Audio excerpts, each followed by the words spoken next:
رسول پاک پہ بھیجے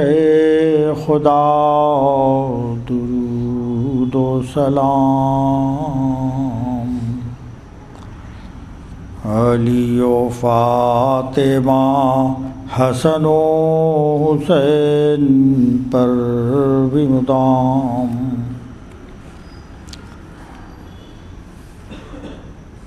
دو شہزادے،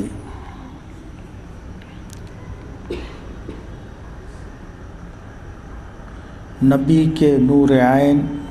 علی کے دل کے چین، اور فاطمہ کے حسن حسین علیہم السلام۔ ایک کا لباس سبز، دوسرے کا سرخ، ایک نے زہر کا پیالہ پیا، دوسرے نے جام شہادت نوش فرمایا۔ ایک نے زہر پی کر خدا کا شکر ادا کیا اور دوسرے نے نیزے پر چڑھ کر قرآن کو پڑھا۔ ایک نے اپنی خلافت کا تاج دے کر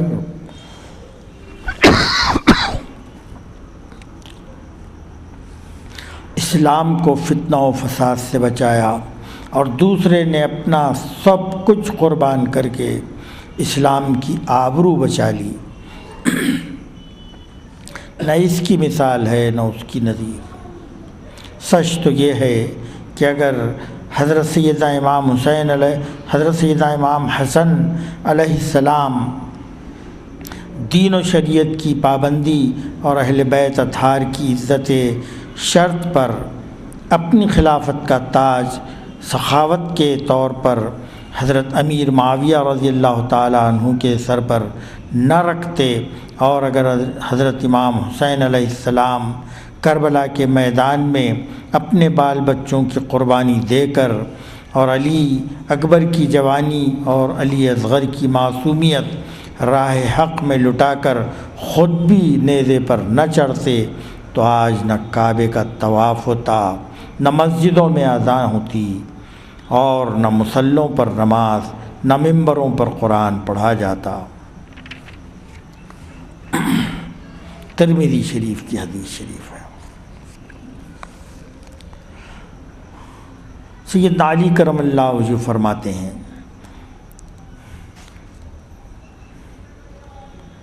کہ سینے سے لے کر سر تک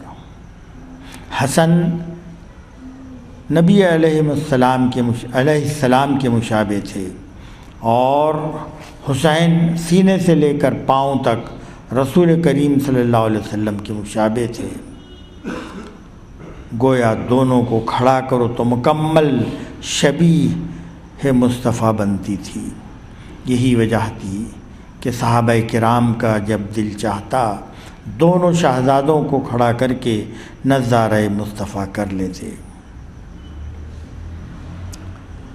ترمذی شریف میں ہے، حضرت اسامہ بن زید رضی اللہ تعالیٰ عنہ فرماتے ہیں کہ رات میں نبی اکرم صلی اللہ علیہ وسلم کی خدمت میں کسی کام کے لیے حاضر ہوا تو رسول اکرم صلی اللہ علیہ وسلم گھر سے باہر تشریف لائے، اور آپ کی چادر میں کوئی نفیس چیز موجود تھی جسے میں نہیں جانتا تھا کہ وہ کیا ہے، اور پھر میں اپنے کام سے فارغ ہو گیا تو میں نے عرض کی یا رسول اللہ یہ چادر میں کیا ہے؟ بس فکشفہ فاذا حسن والحسین، بس آپ نے چادر کھولی تو اندر سے حسن اور حسین نمودار ہوئے، اور پھر نبی اکرم صلی اللہ علیہ وآلہ وسلم نے فرمایا کہ یہ میری بیٹی کے بیٹے ہیں، اور پھر حضور نے دعا دی اللہم انی احبہما فاحبہما واحب من یحبہما، اے اللہ میں ان دونوں سے محبت کرتا ہوں، تو بھی ان کو محبوب رکھا، اور جو ان سے محبت کرتا ہے اس سے بھی محبت رکھا۔ ایک دن نبی اکرم صلی اللہ علیہ وسلم اپنی صاحبزادی بی بی خاتون جنت کے گھر تشریف لائے تو سیدہ کونین نے عرض کی ابا جان آج صبح سے میرے دو شہزادے کہیں گم ہو گئے اور مجھے پتہ نہیں وہ کہاں گئے۔ ابھی حضور اکرم صلی اللہ علیہ وسلم نے کوئی جواب نہیں دیا تھا کہ حضرت جبرائیل امین حاضر ہوئے اور عرض کی یا رسول اللہ، حضرت زہرہ سے فرما دیں کہ وہ پریشان نہ ہوں، دونوں شہزادے ایک مقام پر لیٹے ہوئے ہیں اور خداوند تعالیٰ نے ان کی حفاظت کے لیے ایک فرشتہ مقرر کر دیا ہے۔ پس حضرت سرور کونین صلی اللہ علیہ وسلم اس مقام پر تشریف لے گئے تو دونوں صاحبزادے آرام کر رہے تھے اور فرشتے نے ایک پر نیچے اور دوسرا پر اوپر رکھا ہوا تھا۔ مشکاۃ شریف میں ہے الحسن والحسین سیدہ شباب اہل الجنہ کہ حسن و حسین جنت کے نوجوانوں کے سردار ہیں۔ اور حضرت ابن عمر رضی اللہ تعالیٰ عنہ فرماتے ہیں کہ حضور نبی اکرم صلی اللہ علیہ وسلم نے فرمایا کہ حسن اور حسین علیہم السلام یہ میرے دو پھول ہیں۔ حضرت سیدنا امام حسن علیہ السلام، آپ کا اسم مبارک حسن، کنیت ابو محمد، اور القابات میں سبط اکبر، حلیم، کریم، زاہد اور طیب ہیں۔ آپ کی ولادت باسعادت 15 رمضان سن 3 ہجری سے شنبے کو ہوئی۔ سید المرسلین کو جب اپنے نواسی کی ولادت کی اطلاع ملی تو خوشی اور مسرت سے سیدہ زہرا کے گھر تشریف لائے اور فرمایا بیٹی میرے بچے کو مجھے دکھاؤ۔ شیر خدا نے شہزادے کو رحمت دو عالم صلی اللہ علیہ وسلم کی گود میں ڈال دیا۔ کملی والے نے فرمایا اے علی اس بچے کا کیا نام رکھا ہے؟ شیر خدا نے عرض کی یا رسول اللہ اس کا نام تو اس کے نانا ہی رکھیں گے۔ نبی اکرم صلی اللہ علیہ وسلم نے فرمایا اس بچے کا نام خدا رکھے گا۔ فجاء جبریل فقال یا محمد صلی اللہ علیہ وسلم ان اللہ یحیینک بہذا المولود۔ بس حضرت جبرائیل حاضر ہوئے، عرض کی یا رسول اللہ اللہ تعالیٰ نے اس بچے کی ولادت کی آپ کو مبارکباد دی۔ فرماتا ہے کہ اس کا نام ہارون علیہ السلام کے لڑکے کے نام پر شبر رکھا جائے جس کے معنی ہیں حسن۔ حضرت ہارون علیہ السلام کے لڑکے کے نام پر اس لیے کہ سید المرسلین صلی اللہ علیہ وآلہ وسلم نے حضرت علی کرم اللہ وجہہ سے فرمایا تھا کہ اے علی تیری نسبت میرے ساتھ ایسی ہی ہے جیسے حضرت موسیٰ علیہ السلام کی نسبت حضرت ہارون علیہ السلام سے ہے۔ ترمذی شریف میں ہے حضرت ابن عباس رضی اللہ تعالیٰ عنہ فرماتے ہیں کہ ایک دن حضور اکرم صلی اللہ علیہ وسلم حضرت حسن کو اپنے کاندھوں پر اٹھائے باہر تشریف لائے تو ایک غلام نے دیکھ کر کہا اے صاحبزادے جس سواری پر تم سوار ہو وہ کتنی مبارک ہے۔ تب فوراً نبی اکرم صلی اللہ علیہ وسلم نے فرمایا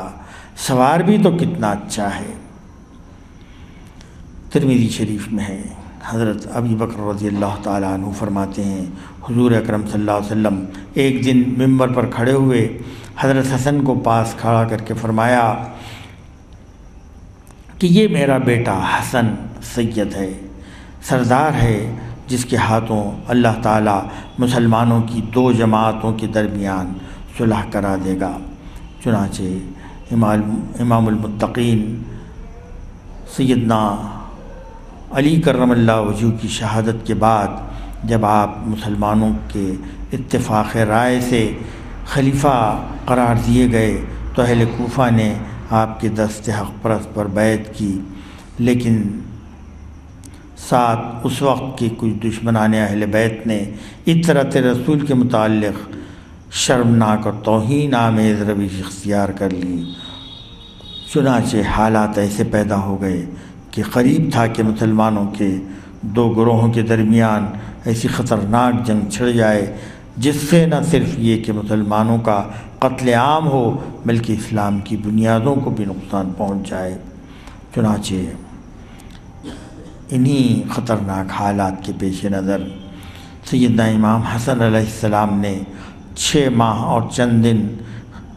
بڑی ہی حکمت عملی اور حسن تدبر اور فراست امامت سے کام لیتے ہوئے حضرت امیر معاویہ رضی اللہ تعالیٰ عنہ سے ان شرائط پر صلح کر کے اپنے نانا جناب احمد مجتبی محمد مصطفیٰ صلی اللہ علیہ وسلم کے علم غیب پر مہر تصدیق ثبت کر دی، جن کے متعلق نبی اکرم صلی اللہ علیہ وسلم نے پہلے ہی پیشین گوئی فرما دی تھی کہ میرے اس بچے حسن کے ہاتھوں پر اللہ تعالیٰ مسلمانوں کی 2 جماعتوں میں صلح کرائے گا۔ شرائط صلح یہ تھیں: حضرت امیر معاویہ رضی اللہ تعالیٰ عنہ کے بعد خلیفہ حضرت امام حسن ہی ہوں گے۔ دوسری شرط یہ تھی حضرت امیر معاویہ رضی اللہ تعالیٰ عنہ 1 لاکھ درہم سالانہ حضرت امام حسن کو ادا فرماتے رہیں گے۔ تیسری شرط یہ تھی اہل مدینہ اور عراق میں سیدنا علی کرم اللہ وجہہ کے متعلق کسی شخص سے بھی کوئی مواخذہ اور مطالبہ نہیں کیا جائے گا۔ اور چوتھی شرط یہ تھی کہ اہل بیت اطہار کی عزت و آبرو اور جان و مال کی حفاظت کی ذمہ داری خلیفہ وقت کی رہے گی۔ حضرت سیدنا امیر معاویہ رضی اللہ تعالیٰ عنہ نے یہ تمام شرائط منظور فرما لی، صلح ہو گئی، مگر اس وقت کے کچھ محبان اہل بیت کو حضرت امام حسن کا اور حضرت امیر معاویہ رضی اللہ تعالیٰ عنہ کے حق میں یوں دستبردار ہو جانا ناگوار گزرا۔ انہوں نے طرح طرح سے نکتہ چینیاں شروع کر دیں اور اشاروں میں ناراضگی کا اظہار بھی کر دیا، اور شاید موجودہ دور کے کچھ مسلمان بھی انہی لوگوں کے نقش قدم پر چلتے ہوئے حضرت امام حسن علیہ السلام کے اس حسن عمل کو اچھی نگاہ سے نہیں دیکھتے، حالانکہ حضرت حسن کی مسلمانوں کی 2 جماعتوں کو خوفناک جنگ سے بچانے کے لیے، اسلام کی بنیادوں کو قائم کرنے کے لیے اور دین میں فتنہ و فساد کو روکنے کے لیے یہ ایک بہت بڑی ذاتی قربانی تھی، ایک بہت بڑا ایثار تھا اور ایک بہت بڑی ثقافت تھی، اس لیے کہ وہ دنیا کی کسی سلطنت کے حکمراں نہیں تھے، بلکہ وہ خلافت اسلامیہ کے علمبردار تھے اور حکومت الہیہ کے مسند نشین تھے۔ وہ خلیفۃ المسلمین بھی تھے اور آپ امیر المومنین بھی تھے، اس لیے آپ نہیں چاہتے تھے کہ دنیا پرست حکمرانوں کی طرح اپنی خلافت کو قائم رکھنے کے لیے مسلمانوں کا قتل عام کرا ڈالیں، دین میں فتنہ و فساد برپا ہو جائے اور اسلام کی بنیادیں کمزور ہو جائیں۔ یہ ٹھیک ہے کہ آپ کو زہر دے ڈالا گیا اور آپ کی وفات کا سبب بھی یہی بنا، لیکن یہ صحیح نہیں کہ زہر دینے میں حضرت معاویہ رضی اللہ تعالیٰ عنہ کا کوئی ہاتھ تھا یا ان کی نعوذ باللہ کوئی سازش، اور نہ تو یہ درست ہے کہ زہر آپ کی بیوی جودہ بنت اشعث نے دیا، جیسا کہ ہمارے بعض مورخین نے یہاں بھی دھوکہ کھایا ہے، اور نہ ہی یہ بات قابل قبول ہے کہ آپ کی بیوی جودہ یزید کے جھانسے میں آ گئی تھیں اور یزید نے ان کو لالچ دیا تھا کہ میں تم سے نکاح کر لوں گا، جیسا کہ ہمارے بعض مورخین نے ایک من گھڑت افسانہ گھڑ لیا ہے، اس لیے کہ اس کی نقل تو کہیں ہے نہیں اور عقل بھی تسلیم نہیں کرتی کہ امام الاتقیاء سرتاج اولیاء اور جگر گوشہ بطول اور نواسہ رسول کی بیوی ہو کر بھی کسی بہکانے والے کے بہک میں آ جائے۔ یاد رکھو کہ قرآن و حدیث کے مقابلے میں تاریخی واقعات کی کوئی حیثیت نہیں ہوتی۔ قرآن کا فیصلہ ہے من قتل مومنا متعمدا فجزاؤہ جہنم، کہ جس نے کسی مسلمان کو قصداً قتل کر ڈالا اور عمداً مار ڈالا تو اس کی سزا ہمیشہ ہمیشہ کی جہنم ہے۔ ایک عام مسلمان کو قتل کرنے کی سزا دائمی جہنم ہے، تو پھر اس کا قتل جو نواسہ رسول صلی اللہ علیہ وسلم بھی ہو اور نور نگاہ مصطفیٰ بھی ہو اور منبع حسنات بھی ہو اور گنجینہ برکات بھی ہو، دستگیر بھی ہو اور مرشد اہل ایمان بھی ہو، تو پھر ایسے بے نظیر مسلمان مومن اور صالح کے قتل کی سزا کا کیا ٹھکانہ ہوگا۔ اور دوسری طرف سید المرسلین نے فرمایا ہے کہ جس کا جسم حضرت حسن علیہ السلام کے جسم سے مس کر گیا اس پر جہنم کی آگ حرام ہے۔ تو حضرت جودہ حضرت امام حسن کی زوجہ تھیں، اس لیے ان کا جسم اقدس سے ضرور مس ہوا، تو ارشاد نبوی کے مطابق جودہ پر جہنم کی آگ حرام ہے، اور قرآن پاک کا فیصلہ ہے کہ قتل مومن کی سزا جہنم ہے۔ تو اگر مورخوں کے فرضی افسانے کو صحیح تسلیم کر لیا جائے تو فرمان مصطفیٰ پر حرف آتا ہے۔ بات یہ ہے کہ تاریخ دانوں کے پاس اس کی کوئی صحیح سند موجود نہیں ہے۔ انہوں نے بغیر کسی معتبر حوالے کے حضرت جودہ پر زہر دینے کا الزام لگا دیا، اور حضرت معاویہ رضی اللہ تعالیٰ عنہ کو بھی اس سازش میں شریک کر لیا۔ جب مورخین کے پاس اس کی کوئی ذاتی سند ہی نہیں، تو پھر انہوں نے ذاتی رائے کے مقابلے میں قرآن و حدیث کو کیوں جھٹلا دیا، اور پھر مورخین کی زیادتی کو اس سے بھی یوں سمجھا جا سکتا ہے کہ جب حضرت امام حسن کا مزاج زیادہ بگڑ گیا تو حضرت امام حسین علیہ السلام نے پوچھا، اے برادر مکرم مجھے بتا دو کہ وہ زہر کس نے دیا ہے؟ تو آپ نے فرمایا کہ اگر میں بتا دوں تو کیا تم اسے قتل کر دو گے؟ تو حضرت حسین نے عرض کی ہاں۔ تو آپ نے فرمایا جس پر میرا گمان ہے اگر وہ وہی ہے تو میں اس کو اللہ کے سپرد کرتا ہوں، وہی اس سے اس کا بدلہ لے گا، اور اگر جس پر میرا گمان ہے وہ نہیں ہے تو میں نہیں چاہتا کہ میری وجہ سے کوئی بے قصور مبتلا مصیبت ہو۔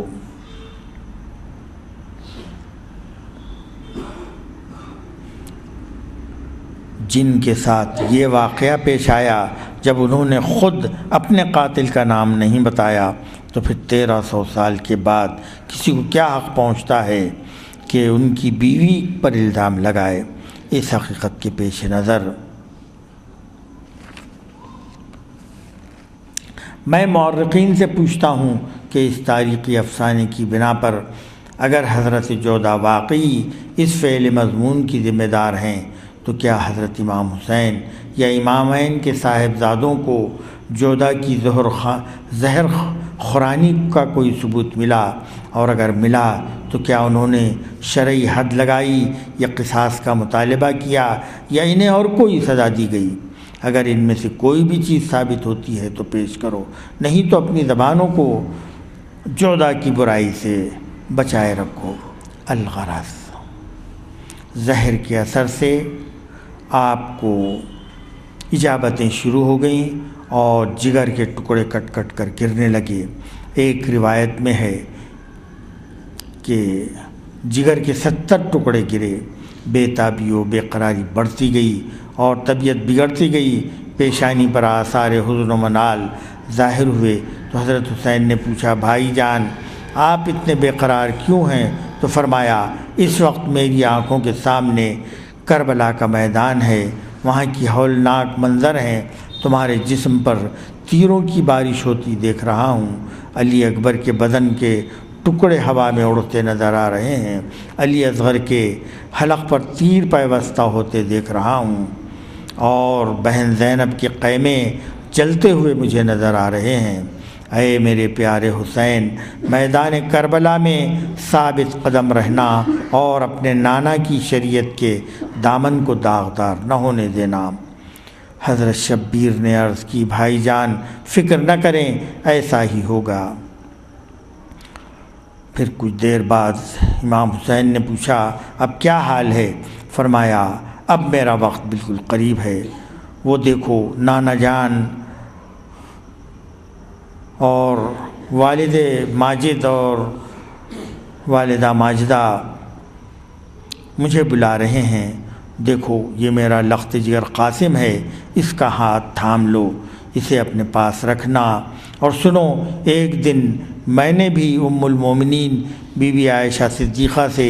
عرض کی تھی کہ مجھے روضہ اطہر میں دفن ہونے کی اجازت دے دینا، تو انہوں نے بخوشی خاطر اسے منظور فرما لیا تھا۔ تو جس وقت میری روح قفس عنصری سے پرواز کر جائے اور جنازہ تیار ہو جائے تو نانا جان کے روضہ اقدس پر لے جانا اور جناب صدیقہ سے پھر سے اجازت لے لینا، اگر وہ راضی ہو جائیں تو نانا پاک کے روضے میں دفن کرنا، اور اگر کسی فتنہ و فساد کا قطرہ محسوس کرو تو ذرہ برابر بھی تکرار بازی مت کرنا اور مجھے جنت البقیع میں دفن کر دینا۔ نواسۂ رسول صلی اللہ علیہ وسلم یہ وصیتیں کر ہی رہے تھے کہ شدید درد کا دورہ پڑا، قے ہوئی، تشت لایا گیا تو قے میں جگر کے ٹکڑے کٹ کٹ کر گرنے لگے، بس آپ کی طبیعت اور بگڑی، اور پھر شہزادہ کونین رضی اللہ تعالیٰ عنہ کا طائر روح آشیانہ قدس کی طرف پرواز کر گیا۔ تہجید و تکفین کے بعد آپ کا جنازہ مبارک اٹھایا گیا، امہات المومنین بی بی عائشہ صدیقہ سے اجازت طلب کی گئی۔ آپ نے فرمایا کہ یہ ان کے نانا کا حجرہ ہے، اس میں میری اجازت کی کیا ضرورت، یہاں دفن ہونے کا ان کے سوا اور کن کو حق ہے؟ مگر مروان نے فساد کرنا چاہا۔ نوبت یہاں تک پہنچی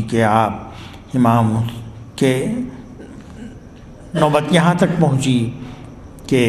حضرت امام حسین علیہ السلام کے ساتھی ہتھیار اٹھانے لگ گئے، لیکن حضرت ابو ہریرہ رضی اللہ تعالیٰ عنہ نے ان کو اپنے بھائی حسن کی وصیت یاد دلائی، تب آپ لوگ خاموش بیٹھ گئے، اور پھر حضرت امام حسن کو جنت البقیع میں خاتون جنت کے پہلو میں دفن کر دیا گیا۔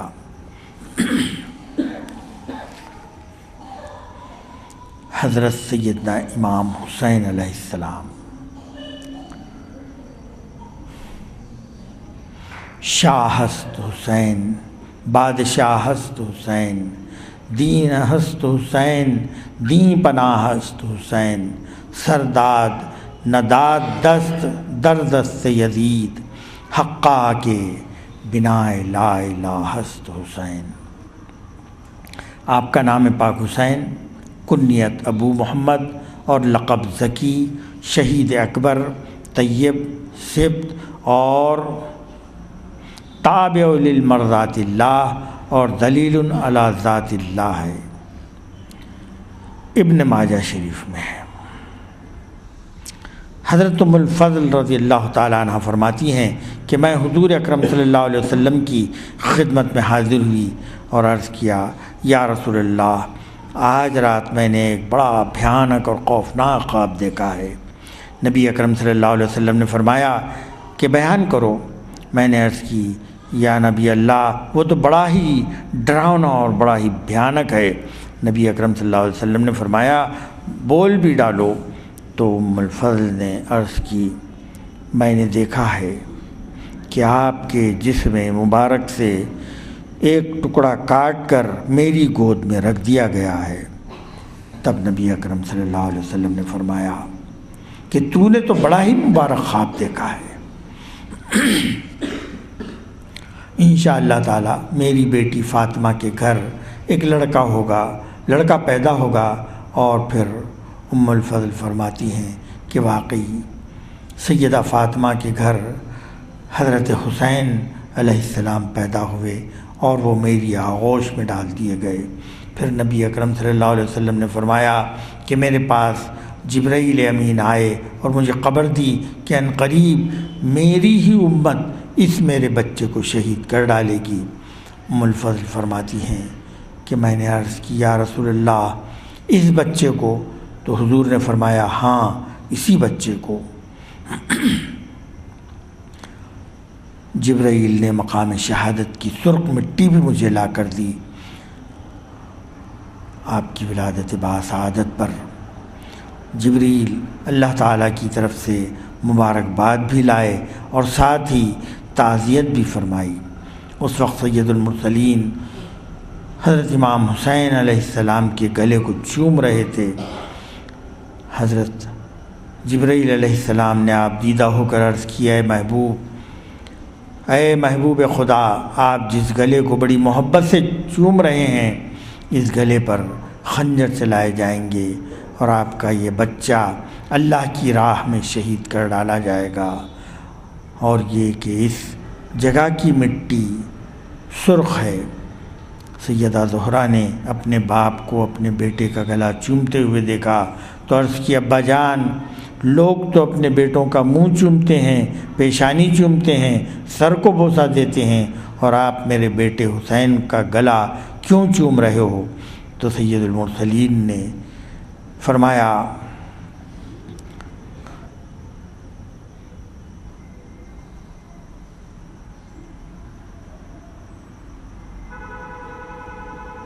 کہ میرے اس لال کو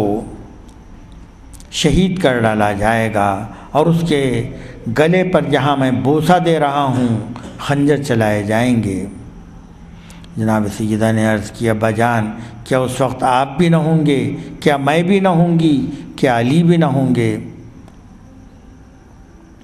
تو حضور نے فرمایا نہ میں ہوں گا، نہ تم، نہ علی۔ امام الانبیاء نے فرمایا کہ اس بچے کا نام کیا رکھا ہے؟ شیر خدا نے عرض کیا آقا اس بچے کا نام تو نانا ہی رکھیں گے۔ ابھی نبی پاک خاموش ہوئے تھے کہ جبرائیل امین حاضر ہوئے اور عرض کیا رسول اللہ کی طرف سے اس بچے کی مبارکباد قبول کیجیے، اور پھر کہا خداوند تعالیٰ اس بچے کا نام حسین تجویز کرتا ہے۔ کملی والے نے حضرت حسین کے کانوں میں اذان کہی اور ساتھ ہی فرمایا بیٹا حسین، یہ تیرے نانا محمد کی آواز ہے، اس کی لاج رکھنا۔ امام حسین علیہ السلام نے آنکھ کھولی اور نانا پاک کی طرف دیکھا اور نگاہ سے نگاہ ملی۔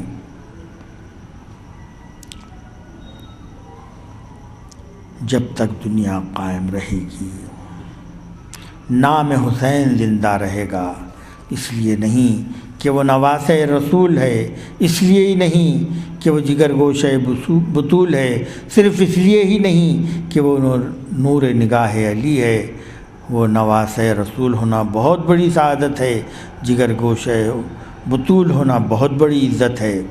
لیکن امام حسین کا نام اس لیے زندہ رہے گا کہ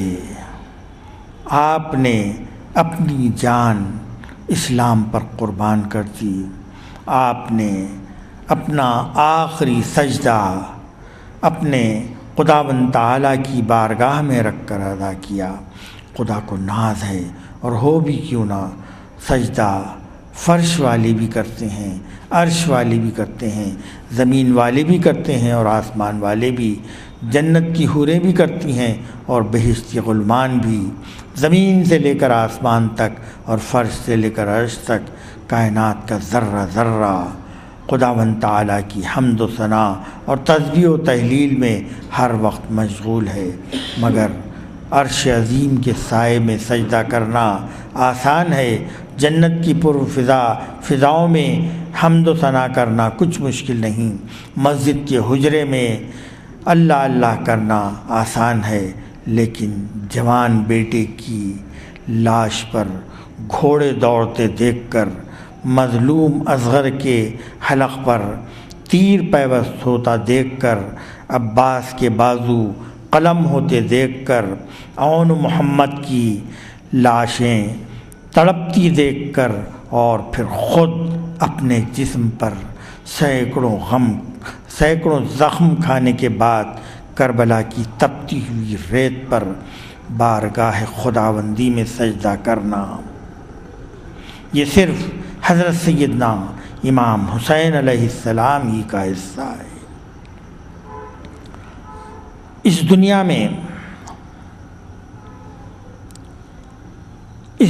میں اہل بیت اطہار سے بغض و عناد رکھنے والے ایسے بھی ہیں، اللہ ہم سب کو محفوظ رکھے، ایسے بھی ہیں جو اپنے بغض و عناد کی وجہ سے یہ کہتے ہیں کہ امام حسین علیہ السلام لڑنے کے لیے گئے تھے،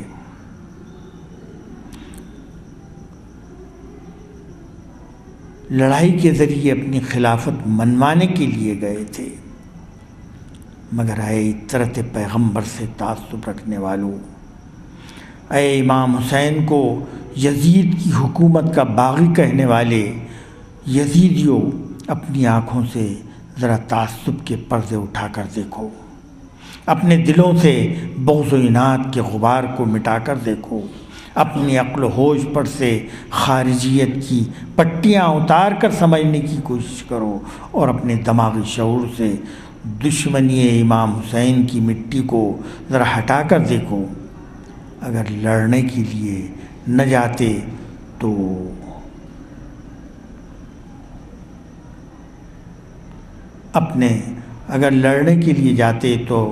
اپنے ساتھ عرب کے بہادروں کا ایک بڑا لشکر لے جاتے، مدینے کے بڑے بڑے غازیوں کی فوج لے کر جاتے، مکے کے مجاہدوں کو بلاتے، ان کو تلواریں ہاتھ میں دے کر لڑنے کے لیے جاتے۔ کبھی تم نے سنا ہے کہ اپنے 6 ماہ کے شیرخوار بچے کو کوئی ملک فتح کرنے کے لیے لے جا رہا ہے؟ 6 سال کی معصوم بچی کو کوئی ملک فتح کرنے کے لیے لے جا رہا ہے؟ اپنی بہن زینب کی عماری آپ نہ لے جاتے؟ آپ لڑنے کے لیے نہیں گئے تھے، مجبوراً لڑنا پڑا، لڑایا گیا۔ جھگڑا خلافت کا نہیں تھا، امامت کا نہیں تھا، سیادت اور لیڈری کا نہیں تھا، جھگڑا تھا تو اسلام کی سرحدوں کو توڑنے کا تھا، لڑائی تھی تو دین سے دشمنی اور تنازع کی تھی، اور لڑائی تھی تو شریعت مصطفیٰ سے بغاوت کی وجہ سے لڑائی تھی۔ اگر یزید کی حکومت بھی غیر اسلامی نہ ہوتی تو اس کا نظام حکومت بھی غیر شرعی نہ ہوتا، اور نہ طرز سلطنت غیر شرعی ہوتی، اور اگر وہ بھی شریعت مصطفیٰ کے مطابق صلی اللہ علیہ وآلہ وسلم اپنی حکومت چلاتا تو آئین قرآنیہ کا نفاذ کرتا، اسلامی پابندیوں سے روگردانی نہ کرتا، اور دین کے قواعد و ضوابط کی توہین نہ کرتا، اور شریعت مصطفیٰ صلی اللہ علیہ وسلم سے بغاوت نہ کرتا، اور اپنی حکومت کو شخصی حکومت نہ بناتا، اور ملوکیت اور باطل پرستی کا شکار نہ ہوتا، اور خلفائے راشدین کے نقش قدم پر چل کر اپنی حکومت خاص اسلامی اور شرعی رکھتا، تو پھر حضرت سیدنا امام حسین علیہ السلام اور اس کی حکومت کی مخالفت کیوں کرتے؟ یزید نے ایسا کچھ نہیں کیا۔ امام عالی مقام کو بے سر و سامان آنے پر تنقید کرنے والے سوال کرتے ہیں کہ آخر وہ تنہا کیوں آئے بے بس اور بے سر و سامان کیوں آئے اور اپنے ساتھ عورتوں اور بچوں کو کیوں لائے؟ مگر ایسے لوگوں کو یہ معلوم ہونا چاہیے کہ باطل جب بھی آتا ہے شان و شوکت کے ساتھ آتا ہے، تخت و تاج کے ساتھ آتا ہے۔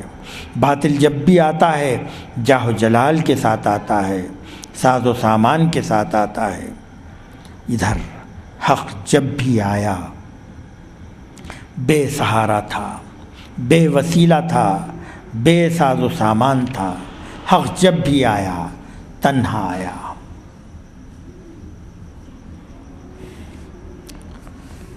نمرود کا شاہی دربار دیکھو، یا فرعون جس نے خدائی کا دعویٰ کیا تھا اس کا دربار دیکھو، یا کفار مکہ کی مجلس میں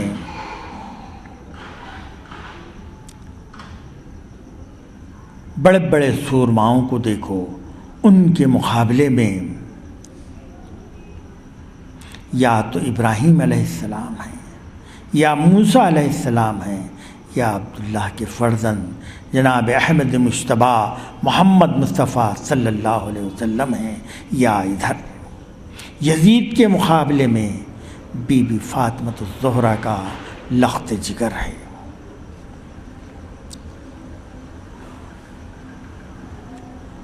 رسول پاک پہ بھیجے خدا درود و سلام، علی و فاطمہ حسن و حسین پر بھی مدام، اللہم صلی اللہ علیہ وسلم۔